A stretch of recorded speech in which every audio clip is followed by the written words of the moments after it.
Saya Pastor Lydia Jensta. Kali ini kita ambil tema siap berperang untuk merampas jiwa dari api. Kita berdoa dulu untuk firman Tuhan ya, saudaraku. Kita ambil Alkitab kita, bahwa apa yang tertulis dalam Alkitab ini adalah firman Tuhan yang hidup. Kita yakin dan percaya firman Tuhan adalah firman yang hidup. Baik, kita berdoa saudara. Bapa yang di surga, terima kasih saat ini hamba-Mu akan menyampaikan firman-Mu bagi saudara-saudara kami. Kiranya Tuhan Roh Kudus-Mu menjamah hati mereka, supaya hati mereka juga dipenuhi oleh firman-Mu.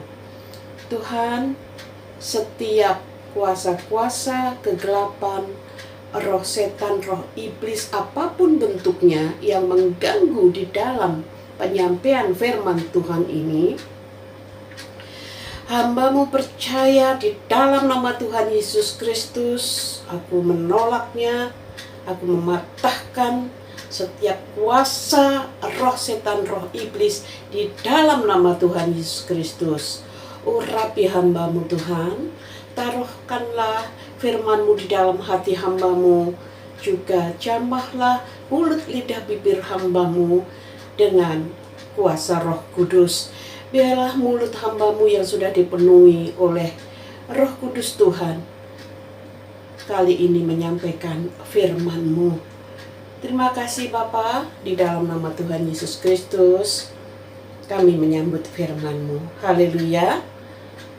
Amin. Saudaraku yang dikasihi Tuhan Yesus, senang berjumpa kembali dengan saudara. Kali ini Tuhan mengizinkan untuk saya mempersiapkan sebuah tema yang luar biasa bagus, yaitu siap berperang untuk merampas jiwa dari api.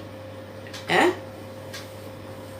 Saudara, mari kita buka Alkitab kita di dalam Kejadian 3 ayat 6 sampai 9. Saya bacakan untuk saudara ya. Ayat 6.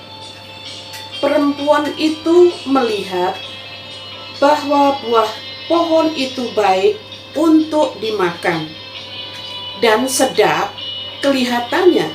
Lagi pula pohon itu menarik hati karena memberi pengertian. Lalu ia mengambil dari buahnya dan dimakannya, dan diberikannya juga kepada suaminya. Dan suaminya memakannya. Saudaraku yang dikasihi Tuhan, saya lanjut ke ayat yang ketujuh dulu ya. Maka terbukalah mata mereka berdua, dan mereka tahu bahwa mereka telanjang.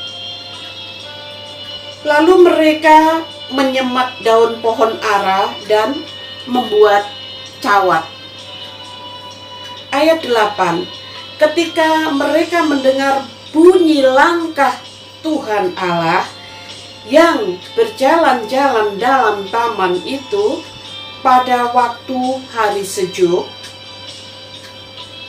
bersembunyilah manusia dan istrinya itu terhadap Tuhan Allah. Ayat yang ke-9. Tetapi Tuhan Allah memanggil manusia itu dan berfirman kepadanya, "Di manakah engkau?"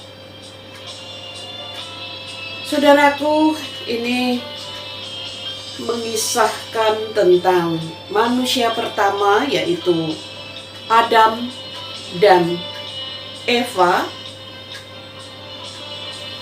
adalah sepasang suami istri yang dibentuk, yang dijadikan Tuhan dan ditaruh Tuhan di Firdaus.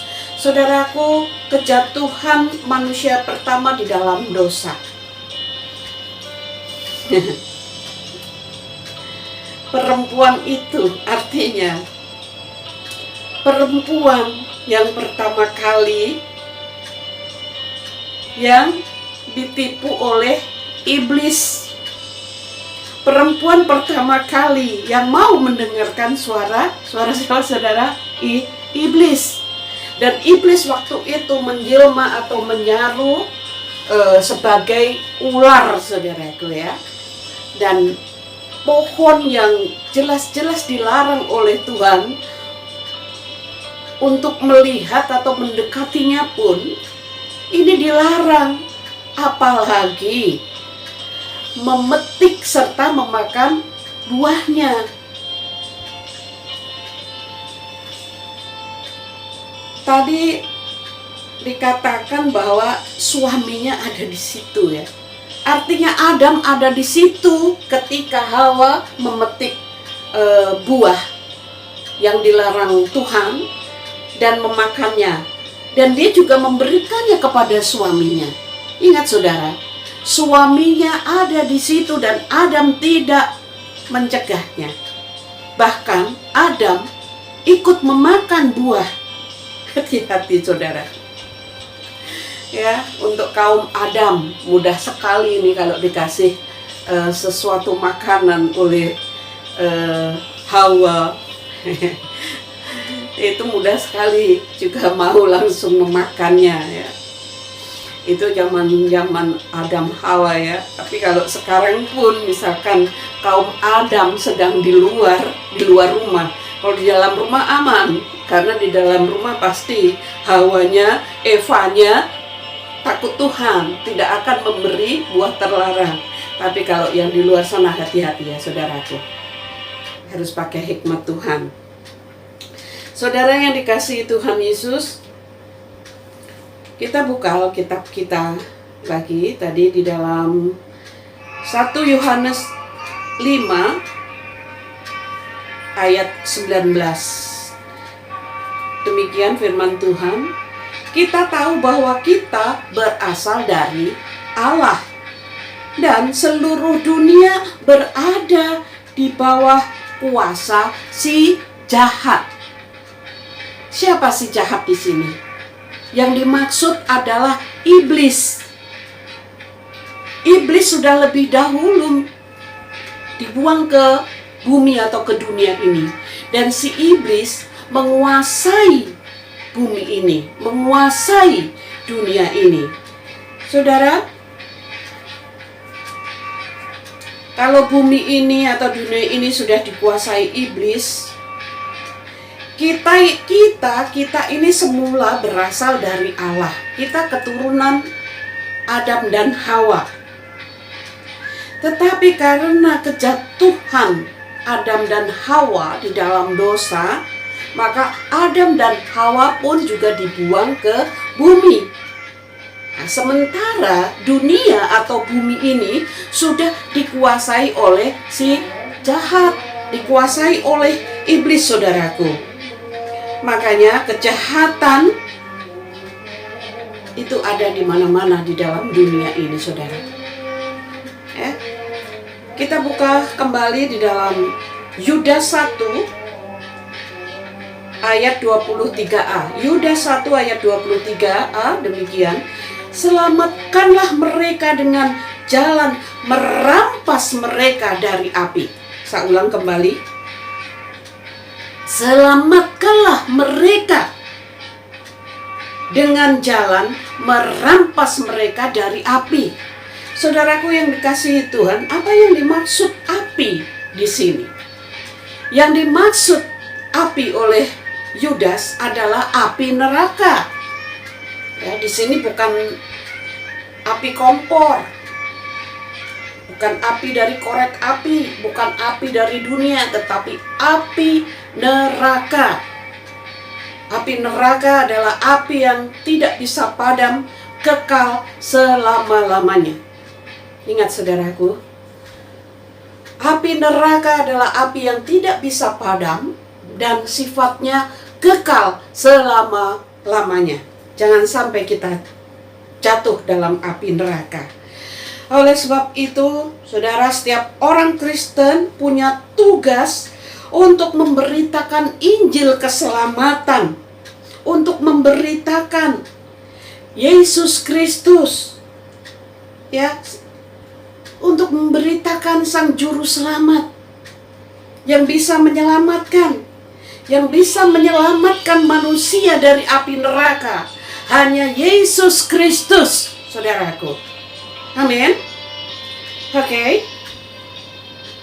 Lukas 15 ayat 4. Siapakah di antara kamu yang mempunyai 100 ekor domba, dan jikalau ia kehilangan seekor di antaranya, tidak meninggalkan yang 99 ekor di padang gurun, dan pergi mencari yang sesat itu sampai menemukannya. Saudara, Tuhan Yesus mengatakan kambing, domba, atau peliharaan kita, ada yang tersesat satu dari antara yang 100. Kita harus mencarinya. Apalagi jiwa manusia, saudara. Kalau ada di antara kita manusia atau jiwa-jiwa manusia yang tersesat, kita harus mencarinya. Kita harus merampas kembali jiwa yang tersesat itu, saudara. Agar jiwa manusia itu atau jiwa saudara kita selamat, tidak jatuh dalam tipu muslihat iblis, supaya tidak jatuh dalam api neraka. Saudaraku, kita mau untuk setiap orang Kristen punya tugas untuk mencari jiwa yang tersesat itu, saudara, sampai kita menemukannya. Oleh sebab itu, kita diperintahkan untuk pergi. Kita diperintahkan untuk mencari. Jadi bukan hanya duduk diam di zona yang nyaman. Ya, saudaraku. Jadi tugas seorang Kristen, tugas orang percaya, maksudnya orang percaya kepada Tuhan Yesus Kristus adalah memberitakan Injil keselamatan, yaitu memberitakan Yesus Kristus adalah Sang Juru Selamat. Untuk menjangkau jiwa-jiwa yang tersesat, temukan, saudara, dimanapun mereka. Bawa jiwa-jiwa yang tersesat itu kepada Tuhan Yesus Kristus. Amin. Lakukan, saudaraku. Kita buka kembali dalam Matius 16 ayat 26. Matius 16 ayat 26. Apa gunanya seorang memperoleh seluruh dunia, tetapi kehilangan nyawanya? Dan apakah yang diberikannya sebagai ganti nyawanya? Saudaraku, seberapa banyak uangmu, seberapa banyak hartamu, tidak bisa untuk nyogok Tuhan, tidak bisa untuk menyuap Tuhan supaya bisa masuk surga. Ya. Apabila seseorang sudah masuk neraka, tidak ada lagi pengampunan, saudaraku. Sekali neraka, tetap di dalam neraka selama-lamanya. Harta dunia tidak akan bisa untuk nyuap Tuhan. Ya. Kalau seseorang masuk neraka, Tuhan Yesus, sedetik aja selamatkan. Angkat aku dari api neraka ini. Aku sangat kepanasan. Aku sangat kesakitan. Nanti hartaku, uangku yang sangat banyak itu aku serahkan kepada Tuhan. Mungkin Tuhan Yesus akan berkata seperti ini, saudara. manusia. Emang siapa lo? Uang harta milikmu itu adalah milikku. Itu hanya kutitipkan kepadamu selama engkau ada di dunia. Bukan punyanya, bukan miliknya. Aneh kan? Dia menyuap pemiliknya sendiri, saudaraku. Oke. Kemudian saudara, kita buka lagi di dalam 1 Petrus 5, agak gelap ya. 1 Petrus 5 ayat 8 sampai 9. Ayat 8 saya bacakan dulu. Sadarlah dan berjaga-jagalah. Lawanmu si iblis berjalan berkeliling seperti singa yang mengaum-aum dan mencari orang yang dapat ditelannya. Saudara, pekerjaan iblis itu hanya mencari mangsa, yaitu jiwa-jiwa yang tersesat atau orang-orang yang tersesat, yang mudah untuk ditipu. Karena iblis ini ahli siasat. Iblis ini ahli di dalam tipu muslihat. Hati-hati saudaraku. Jangan sampai terseret dan terjerumus oleh tipu daya iblis.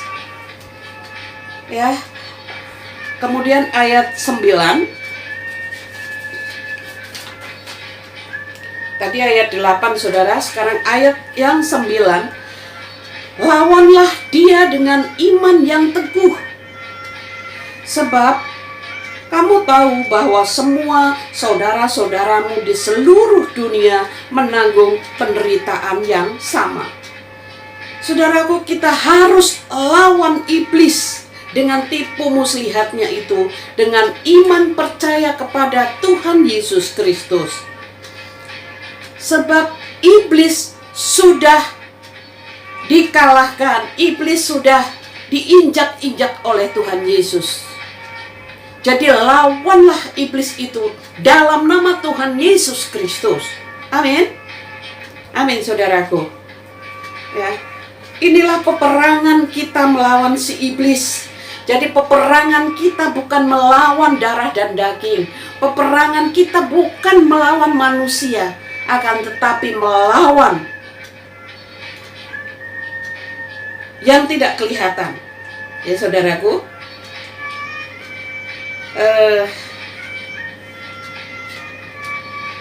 Oke. Supaya mereka diselamatkan dari cengkraman si jahat atau si iblis yang selalu memakai tipu muslihatnya. Ya. Yesus Kristus yang sudah mengalahkan iblis, bahkan iblis sudah ada diinjak di bawah kaki Tuhan Yesus Kristus. Ia atau Tuhan Yesus Kristus telah melucuti pemerintah-pemerintah dan penguasa-penguasa dan menjadikan mereka tontonan umum dalam kemenangannya atas mereka. Ini tertulis di dalam Kolose 2 ayat 15. Saudaraku, peperangan dalam roh. Jadi Tuhan Yesus sendiri yang sudah mengalahkan iblis. Tuhan Yesus sudah menang atas iblis. Dalam peperangan roh harus selalu perkatakan dalam nama Tuhan Yesus. Jadi saudara, saya peringatkan, jangan sekali-sekali atau jangan berani-beraninya saudara menengking atau menemplak atau mengusir setan, mengusir iblis tidak di dalam nama Tuhan Yesus Kristus. Kenapa? Nanti saudara sendiri yang terkapar diserang oleh setan, oleh iblis itu. Karena saudara tidak punya kuasa apa-apa. kalau tidak dibekali oleh kuasa Roh Kudus Tuhan Yesus Kristus. Saudaraku, perang melawan iblis atau setan, kita harus mempunyai perlengkapan rohani, saudara. Di dalam Efesus 6 ayat yang ke-10 saya bacakan. Demikian firman Tuhan, Efesus 6 ayat 10. Akhirnya, hendaklah kamu kuat di dalam Tuhan, di dalam kekuatan kuasa-Nya.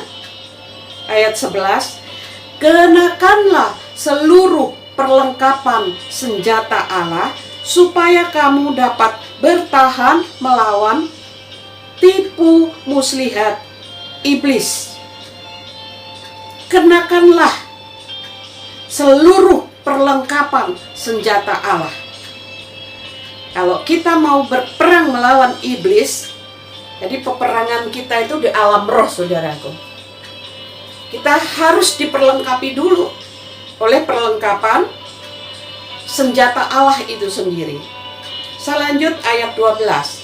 Karena perjuangan kita bukanlah melawan darah dan daging, tetapi melawan pemerintah-pemerintah, melawan penguasa-penguasa, melawan penghulu-penghulu dunia yang gelap ini, melawan roh-roh jahat di udara. Saudaraku yang dikasihi Tuhan, iblis juga ada. Mereka mempunyai sarang di udara. Mereka juga mempunyai pemerintah, mempunyai penguasa-penguasa. Mereka mempunyai penghulu. Penghulu itu apa? Penghulu itu pemimpin, saudaraku. Baik di udara maupun di dunia ini, iblis punya.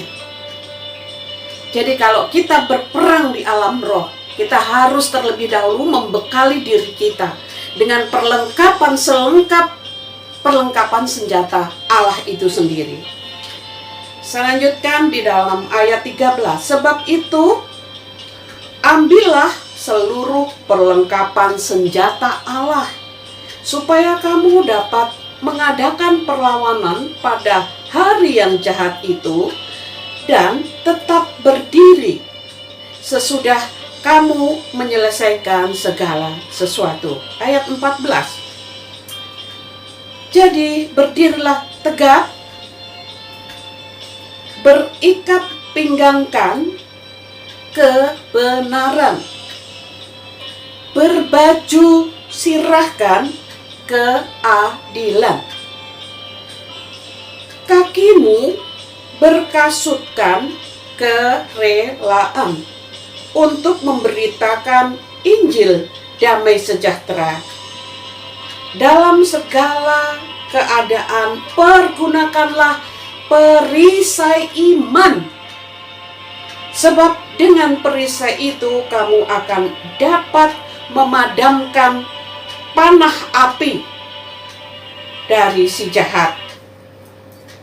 Ayat 17, dan terimalah ketopong keselamatan dan pedang roh, yaitu firman Tuhan. Nah, jadi apa saudara perlengkapan senjata Allah tadi? Yang pertama adalah ikat pinggang. Ikat pinggang kita namanya kebenaran. Kemudian baju sirah. Tahu ya, baju sirah. Kalau kita membayangkan profil atau gambaran seorang prajurit dengan baju perang yang terbuat dari besi atau baja, itu ada baju namanya baju sirah untuk mengamankan tubuhnya. Nah, di sini baju sirah adalah keadilan. Kemudian kasut kaki kita, kasut namanya kasut ya, sepatu atau mungkin apa ya, sandal kali ya, sandal atau sandal sepatu itu harfiahnya, tapi maksudnya di sini kasut kaki kita adalah kerelaan. Jadi kita rela untuk pergi, untuk melangkah keluar, memberitakan Injil, ya, memberitakan Injil damai sejahtera. Jadi memberitakan tentang Tuhan Yesus Kristus. Kemudian yang keempat adalah senjata perisai iman. Jadi kita harus pakai perisai. Kalau di dalam medan perang, prajurit itu kan pakai perisai, ya, atau tameng dari baja. Nah, secara rohani, perisai kita adalah iman kita. Iman percaya kita kepada Tuhan Yesus Kristus. Kemudian,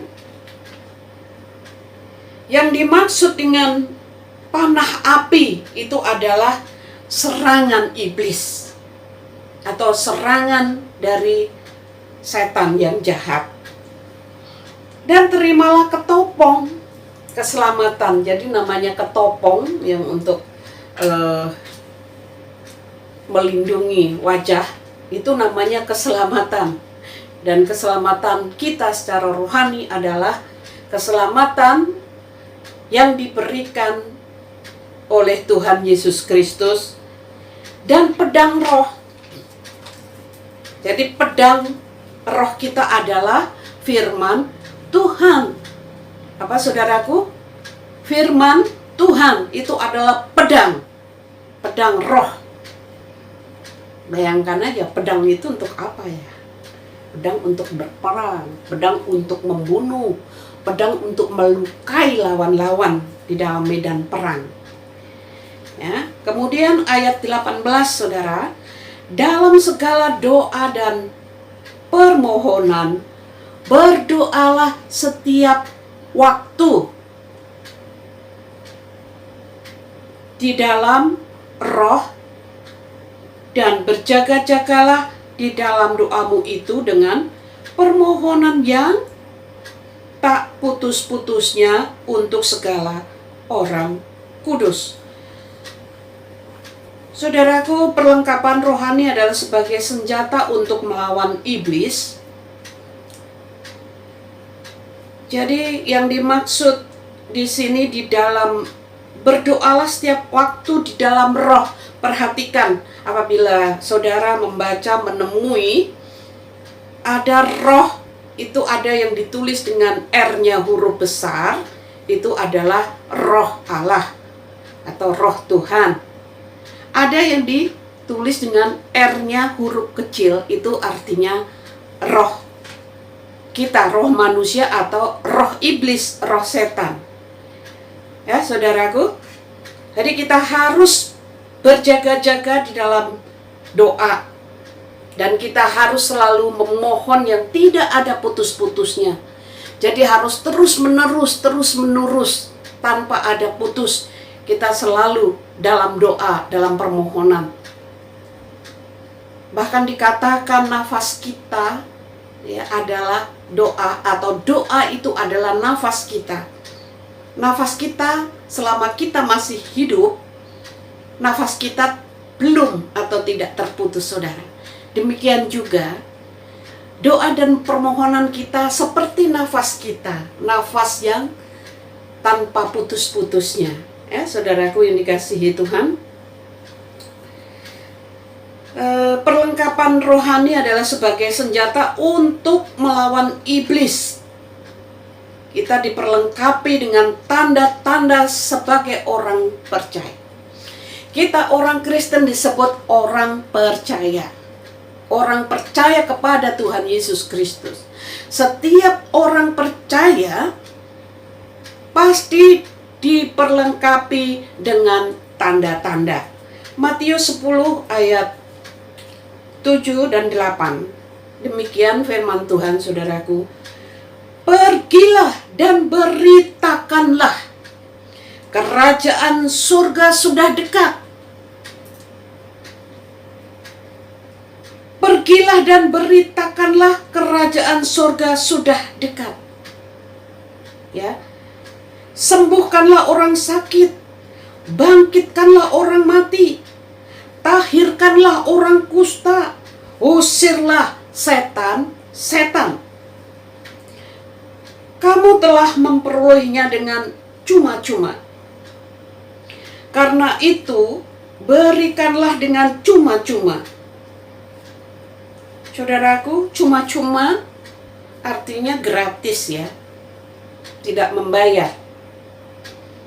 Jadi apa yang sudah diberikan Tuhan Yesus kepada kita, yaitu tanda-tanda tadi, kita diberikan secara gratis. Jadi kita harus memberikannya kepada orang lain. Kalau kita melayani saudara-saudara kita mendoakan dengan karunia atau dengan tanda-tanda yang sudah dipercayakan kepada kita. Jangan berharap dapat amplop, saudaraku. Jangan ada motivasi. Kata firman, bukan kata saya. Karena apa? Kita diberi, kita mendapatkannya juga tidak membayar, gratis, cuma-cuma. Jadi kita melayani saudara-saudara kita juga harus tidak bermotivasi, tidak pamrih terhadap amplop berisi. Maaf ya saudaraku, memang seperti itu. Haleluya. Oke, kita lanjut di dalam Markus 16 ayat 16 sampai 18. Saya bacakan bagi saudara. Demikian firman Tuhan. Ayat 16. Siapa yang percaya dan dibaptis akan diselamatkan, tetapi siapa yang tidak percaya akan dihukum. Saudaraku, orang yang percaya kepada Tuhan Yesus akan diselamatkan. Tapi bagi orang yang tidak percaya kepada Tuhan Yesus Kristus akan dihukum. Firman Tuhan ini saudara, bukan kata Pastor Lydia. Alkitab mengatakan bahwa Tuhan Yesus sendiri yang mengatakan siapa yang percaya dan dibaptis, artinya dibaptis itu orang harus ditenggelamkan di dalam air sebagai tanda menguburkan manusia lama. Ketika dia bangkit, dia menjadi manusia baru yang disebut orang percaya kepada Tuhan Yesus Kristus, dan diperlengkapi tanda-tanda seperti yang tadi sudah saya uraikan, sudah saya sampaikan. Saudaraku, ayat yang ke-17, tanda-tanda ini akan menyertai orang-orang percaya. Mereka akan mengusir setan-setan demi namaku. Ya, demi nama Yesus Kristus atau dalam nama Tuhan Yesus Kristus. Mereka akan berbicara dalam bahasa-bahasa yang baru bagi mereka. Nah ini, kita mengenalnya sebagai bahasa roh. Saudara, seperti para murid dulu juga diberikan tanda-tanda untuk berbicara dalam bahasa-bahasa lain. Ya, ketika Pentakosta turunnya api Roh Kudus. Oke, ayat 18, mereka akan memegang ular, dan sekalipun mereka minum racun maut, mereka tidak akan mendapat celaka. Mereka akan meletakkan tangannya atas orang sakit dan orang itu akan sembuh. Jangan coba-coba pegang ular kobra ya saudaraku. Yang dimaksud di sini, ini tanda-tanda yang mengikuti tanda-tanda yang diberikan kepada orang percaya. Itu sekalipun mereka memegang ular, ini secara harfiah atau realnya, real itu nyata. Kalau dia pegang ular, dia akan tetap selamat. Bahkan kalau misalkan dia minum racun maut, tanda kutip, tanpa dia sadari, tetap dia akan diselamatkan. Tetapi kalau saudara mau coba-coba karena adanya firman ini, misalkan saudara pegang ular kobra, ya patok saudara ya. Misalkan saudara akan mencobai Tuhan. Aku kan sudah dikasih tanda-tanda. Saudara mau minum racun maut, langsung terkapar ya saudara. Jadi jangan sekali-kali mencobai Tuhan. Sudah tahu bahwa itu racun, tapi saudara tenggak juga, matilah. Oke. Saudaraku yang dikasihi Tuhan Yesus, ini yang terakhir nih ya. Senang kan kalau kita mendengarkan firman, kalau hambanya sudah bilang ini yang terakhir, seneng banget ya saudaraku. Enggak ya. Kalau yang di sini sangat rindu terus, haus akan firman Tuhan. Saya lanjutkan saudara ya. Di dalam Yohanes 14 ayat 12, demikian firman Tuhan. Aku berkata kepadamu, sesungguhnya barang siapa percaya kepadaku, ia akan melakukan juga pekerjaan-pekerjaan yang aku lakukan, bahkan pekerjaan-pekerjaan yang lebih besar daripada itu. Saudaraku yang dikasihi Tuhan, jadi tanda-tanda sebagai orang percaya sudah dimeteraikan kepada kita. Kita adalah orang percaya, kita sudah dimeteraikan dengan tanda-tanda. Jadi sudah selayaknya apa yang Tuhan berikan kepada kita, yang disebut karunia atau talenta atau potensi atau kemampuan, itu namanya karunia roh ya saudara, untuk mengusir setan, menumpangkan tangan, mendoakan orang sakit dan orang sakit sembuh, bahkan mendoakan orang yang sudah mati, orang mati tadi bangun dan bangkit hidup kembali dan sebagainya. Itu adalah tanda-tanda orang yang percaya. Dan tanda-tanda ini layak dan harus kita propagandakan saudara. Kita harus demonstrasikan bahwa tanda-tanda atau kuasa yang diberikan Tuhan Yesus kepada kita sebagai orang percaya itu adalah dahsyat luar biasa. Amin. Oke, saudaraku yang dikasihi Tuhan Yesus Kristus. Jadi sesuai dengan tema, kita harus merebut jiwa dari api. Kita harus merampas jiwa dari api, berapapun harganya. Mari, supaya tidak lagi jatuh korban jiwa-jiwa oleh tipu daya iblis. Mari kita melangkah pergi dan memberitakan Injil keselamatan Tuhan Yesus Kristus. Tuhan Yesus memberkati. Saudaraku, Piliokana Ministry Studio, saya Pastor Lydia Jensa. I love you, sahabat embun surga. Sampai jumpa kembali. Bye-bye. Tuhan Yesus memberkati.